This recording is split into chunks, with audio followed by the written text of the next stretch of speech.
Di situ pun keinginan untuk melihat pasangan hidup pasti ada yang muncul ya. Namanya juga Iya. manusia atau seorang wanita itu kan, apalagi melihat seorang laki-laki pasti kan ada rasa jatuh cinta.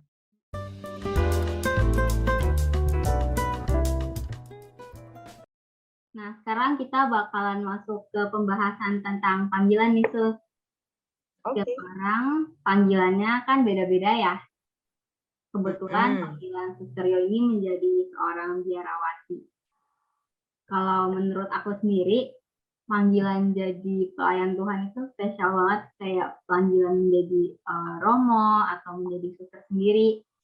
Karena istilahnya kayak Tuhan nggak cuma memanggil kita untuk memuliakan namanya, tapi juga Tuhan tuh mau dia deket-deket sama kita gitu loh. Jadi dia mau deket sama kita, dia manggil kita ke area-area melayani khususnya di gereja gitu. Kalau suster sendiri ngerasa kayak spesial nggak sih, kayak bisa dipanggil menjadi seorang biarawati gitu? Kalau dari suster sangat bersyukur banget diberi kesempatan menjadi seorang suster, jadi pelayan Kristus, apalagi di gereja itu sendiri. Jadi suster bisa mempersembahkan hidup suster itu untuk Tuhan melalui kehidupan dengan sesama itu, seperti itu. Yang tadi Sonya bilang kan banyaknya panggilan, banyaknya cita-cita, tapi suster dengan penuh perjuangan menjawab panggilan itu sendiri. Karena dari latar belakang suster menjawab panggilan ini tuh nggak mudah, karena bisa dibilang prosesnya sangat lama. Dari suster sejak 6 SD. Punya keinginan, aduh pengen deh jadi suster, kayaknya tuh suster tuh kayak anggun, cantik gitu, apalagi di gereja pakai baju putih ya kan. Iya. Pas nerima tubuh dan darah Kristus, Tuhan anggun banget gitu. Di situ ada pergolakan di hati suster, pengen banget pakai baju seperti suster, baju putih seperti itu. Terus dikomunikasikan dengan keluarga, dan saat itu memang tidak 100% mengiyakan, menyetujui untuk suster masuk kehidupan biara. Singkat cerita, saat itu suster sudah bekerja 3 tahun, di situ suster kadang-kadang bermain mengunjungi komunitas biara para suster. Gitu, di situ suster dibantu oleh para suster HK untuk semakin menemukan, mencintai panggilan menjadi seorang suster. Lalu suster bawa dalam doa, dan puji Tuhan ketika suster pulang dari Lampung, saat itu suster menghadiri pesta para suster hati kudus. Maka di situ suster langsung bilang kepada kedua orang tua bahwa suster pengen jadi seorang suster. Dan puji Tuhan, keluarga semua menyetujui, dan apalagi saat itu posisi suster adalah suster sudah bekerja. Begitu. Sudah bekerja, untuk keluar dari tempat pekerjaan itu pun butuh proses. Nggak langsung cukup keluar seperti itu. Tetapi suster bawa dalam doa lagi, Tuhan bagaimana nih, aku ingin menjawab panggilanmu. Tuhan, aku percaya bahwa Tuhan pasti punya cara. Bagaimana caraku mengikuti kehendak Tuhan sendiri. Lalu dengan berani, suster membuat surat keputusan untuk keluar atau resign dari tempat kerja suster. Lalu puji Tuhan, suster diizinkan dan terus lanjut masuk dalam biara. Keren banget ceritanya, Sus. Aku agak kaget ya tadi. Karena setahu aku biasa ada anak-anak yang di gereja yang benar-benar dari kecil mereka udah apa ya istilahnya kayak ikut sekolah menjadi biarawati gitu kan. Tapi ternyata kalau kita udah kerja pun udah besar mau jadi suster itu masih bisa karena ya emang mau melayani Tuhan masa mau ditahan-tahan. Iya, benar. Karena kan tujuan hidup kita kan kalau nggak hidup selibat, hidup berkeluarga seperti itu, ya kan? Kalau jadi suster dari kecil sama baru dewasa gitu sus jadi susternya itu ada perbedaan nggak sih sus? Maksudnya keinginannya? Mungkin kayak kalau dari kecil kan ada sekolah dulu ya kalau misalnya. Kalau dari dewasa gitu? Ya. Sama aja karena kan kalau mau jadi suster itu kan sudah dewasa. Jadi kalau suster kan tadi bilang dari kecil ya, dari kecil itu ya suster melanjutkan sekolah misalnya kemarin waktu itu kan dari kelas 6 SD, ya kan? Berarti kan meluluskan sekolahnya dulu. Jadi sekolahnya itu harus sudah selesai, gitu. Jadi setelah sekolahnya selesai, boleh melanjutkan mau masuk biara atau bekerja dulu. Tapi saat itu suster ngambil keputusan untuk bekerja dulu, begitu. Tadi suster juga ada bilang suster ada keluar dari pekerjaan buat menjadi seorang biarawati, ya kan ya? Ya. Itu tuh aku pernah dengar kalau melayani Tuhan, keluargamu, terus ekonomi itu pasti terjamin. Itu benar nggak sih, Sus? Terjamin, ya sangat terjamin. Terjamin itu bukan secara kebutuhan material, melainkan bahwa semua keluarga suster adalah keluarga kita bersama, gitu. Misalnya dalam keluarga suster ada sesuatu nih yang tidak diinginkan. Jadi para suster yang tinggal dekat rumah suster itu mengunjungi suster, memberikan perhatian, memberikan bantuan, seperti itu. Contohnya waktu itu suster mengalami bahwa ayahnya suster itu meninggal, begitu. Jadi saat itu posisinya suster itu sudah ada di Lampung. Maka suster mendapatkan berita bahwa ayah suster meninggal, lalu para suster yang ada di komunitas dekat rumah suster ini mengunjungi terlebih dahulu, memberikan perhatian, membantu keluarga suster yang ada di sini. Bahwa semua keluarga suster ini adalah keluarga kita bersama, seperti itu. Jadi misalnya nanti Sonya menjadi suster nih, jadi keluarganya Sonya juga keluarganya suster, seperti itu. Jaminannya bukan dalam hal materi, tapi bagaimana sesama suster atau sesama bahkan orang gereja pun tuh bisa bantuin gitu. Iya, saling membantu, saling memberi perhatian, begitu. Kalau ngomongin soal panggilan nih ya, kadang tuh ada orang-orang yang kayaknya semua orang pasti mereka bingung antara ini suara Tuhan atau cuman perasaan aku doang sih gitu. Ya nggak sih?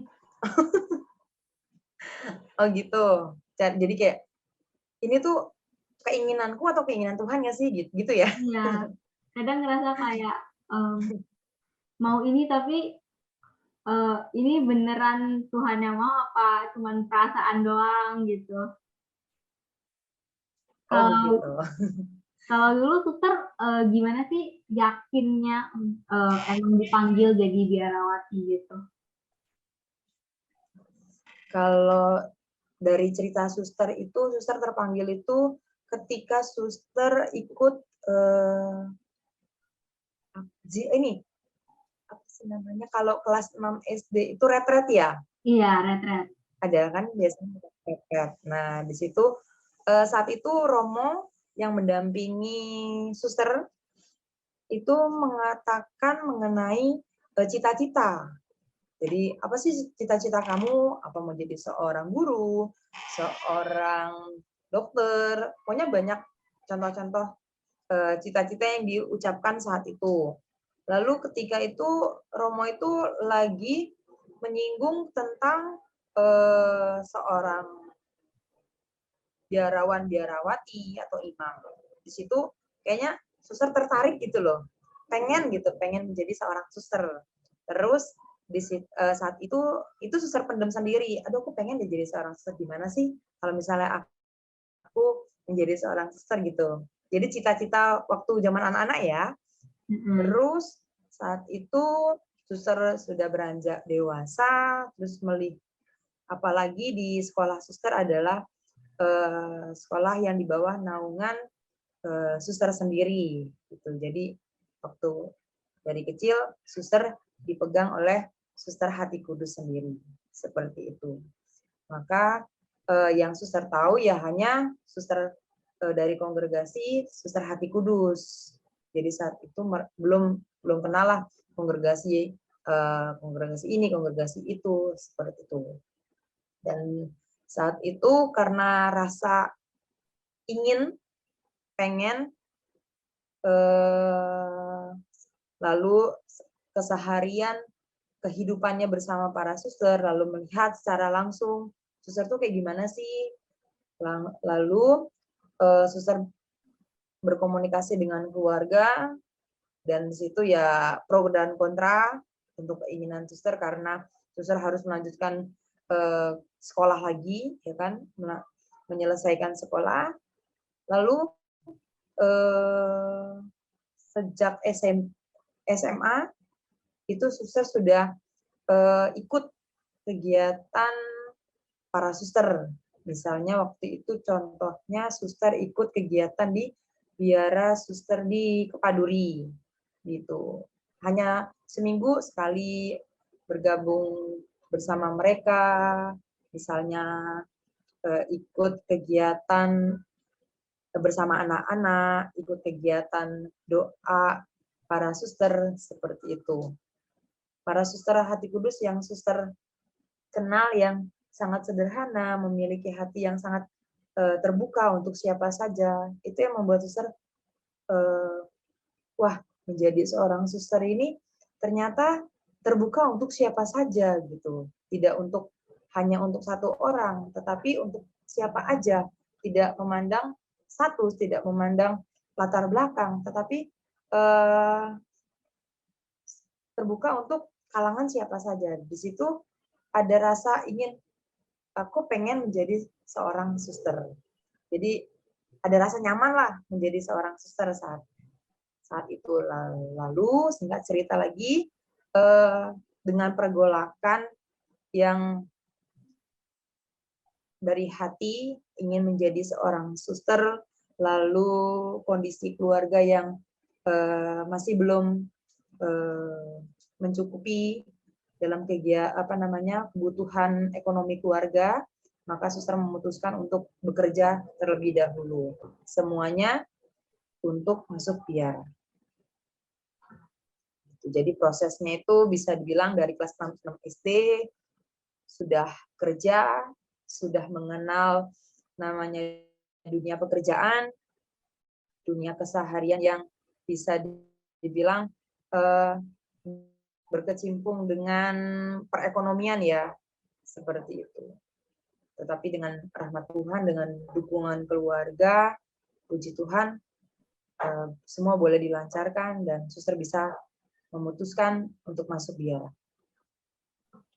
Berarti emang dari kecil jadi panggilan itu udah dipanggil gitu ya, walaupun ada kendala, akhir-akhirnya akan kembali lagi ke Tuhan, gitu. Kembali lagi ke panggilan. Ya, benar.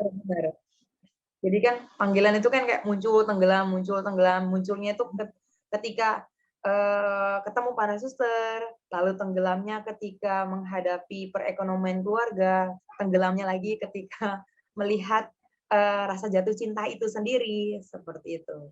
Jadi kayak muncul tenggelam. Suster waktu dulu jatuh cinta itu akhirnya bisa jadi memutuskan, wah udah berhenti jadi biarawati aja gitu. Itu kan sebenarnya bukan hal yang mudah ya, kalau apalagi kalau udah bawa-bawa perasaan itu kalau cewek itu nggak gampang gitu. Karena ketika suster mengalami jatuh cinta, lalu mempertimbangkan hidup panggilan suster terbuka pada teman yang yang dekat dengan suster seperti itu. Jadi contohnya misalnya suster lagi dekat dengan seorang laki-laki, ya suster terbuka dengan dia bahwa saya punya keinginan, cita-cita untuk menjadi seorang suster. Dan puji Tuhan saat itu teman suster ini sangat mendukung suster masuk biara. Begitu. Jadi kami berpisah pun ya secara damai, tidak meninggalkan. Sampai sekarang kami masih berhubungan baik. Puji Tuhan. Saling menjaga satu sama lain, menjaga hidup biara dan menjaga hidup berkeluarga, saling support satu sama lain.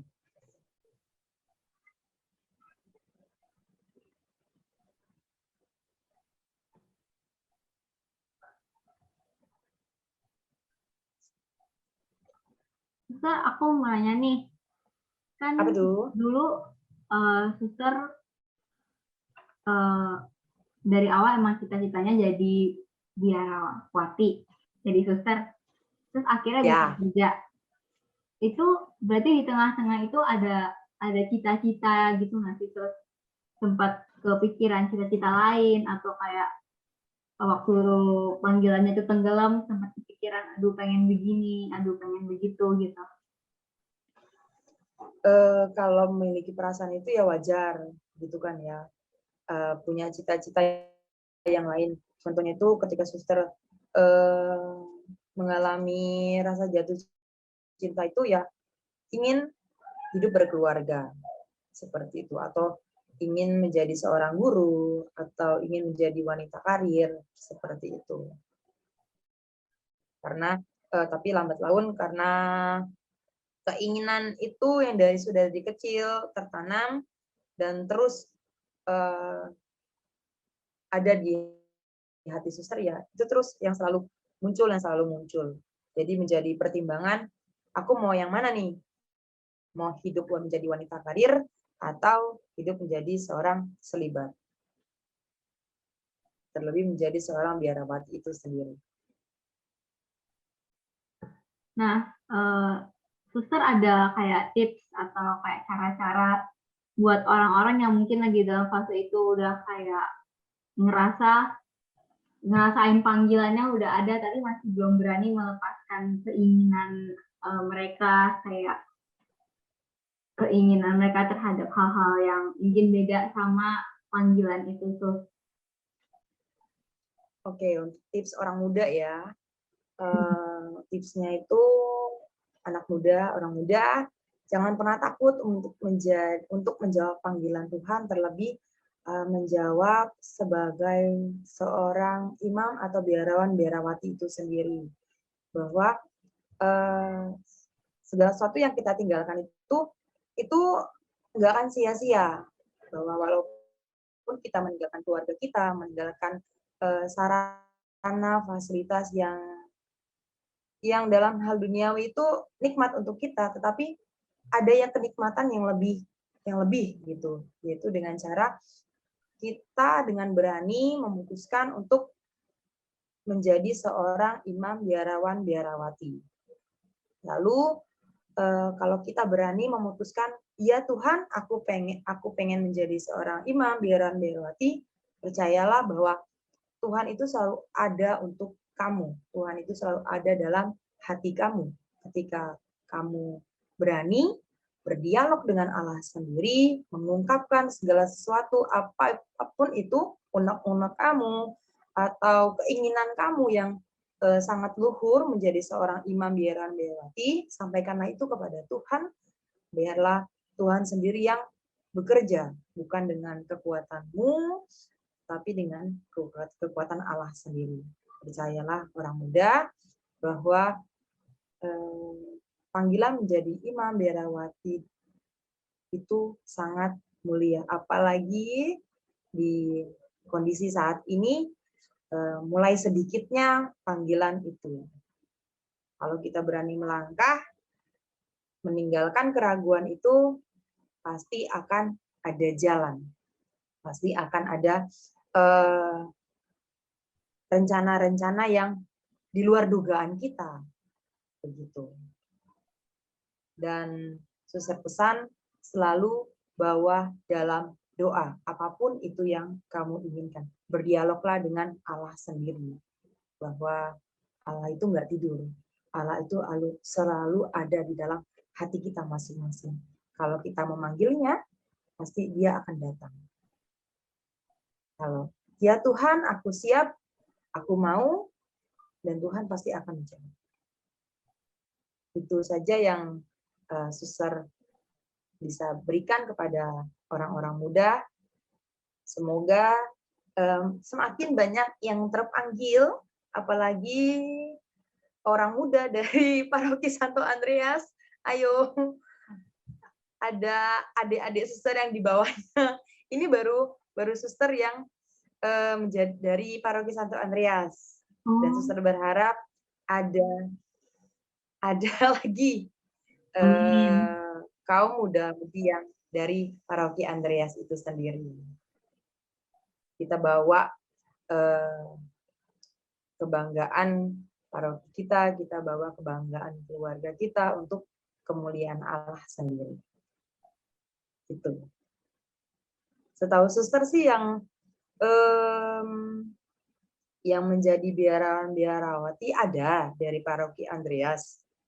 Kalau yang dari kongregasi HK sendiri itu kemungkinan baru suster ya. Tapi kalau dari dia masuk ke kongregasi lain itu suster belum tahu. Begitu. Maka suster berharap ada adik-adik suster, ada penerus-penerus yang menemani kita sama-sama yuk menjadi pengikut Kristus, menjadi imam, biarawan, biarawati. Itu saja dari suster. Berarti balik lagi harus percaya sama Tuhan, percaya sama apa yang dia udah rencanain buat kita, karena Tuhan yang lebih tahu jalan mana yang lebih baik buat kita. Iya, benar. Kalau kita terbuka, pasti kan ada jalan. Ya kan? Atau langkah caranya seperti ini. Misalnya punya keinginan menjadi seorang imam, biarawan, biarawati, di paroki masing-masing kan biasanya kan ada imam, biarawan, biarawati. Nah, bisa tuh berkunjung, ikut kegiatan mereka, ikut misalnya dengan cara ikut doa harian mereka. Jadi ikut langsung, apa sih, bagaimana sih rasanya masuk dalam biara di komunitas imam, biarawan, biarawati itu sendiri. Sepertinya di paroki kita sudah ada beberapa kongregasi ya tidak sih? Yaitu yang ada di sekolah ada susternya kan? Iya. Kalau tidak salah. Nah itu bisa ikut, jadi bisa lebih mengenal lebih dalam. Benar banget. Jadi kita bisa lebih tahu dan akhirnya kayak jadinya lebih jelas gitu loh, ini benar yang kita mau gitu atau bukan.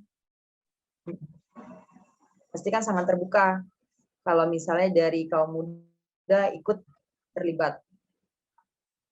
Begitu.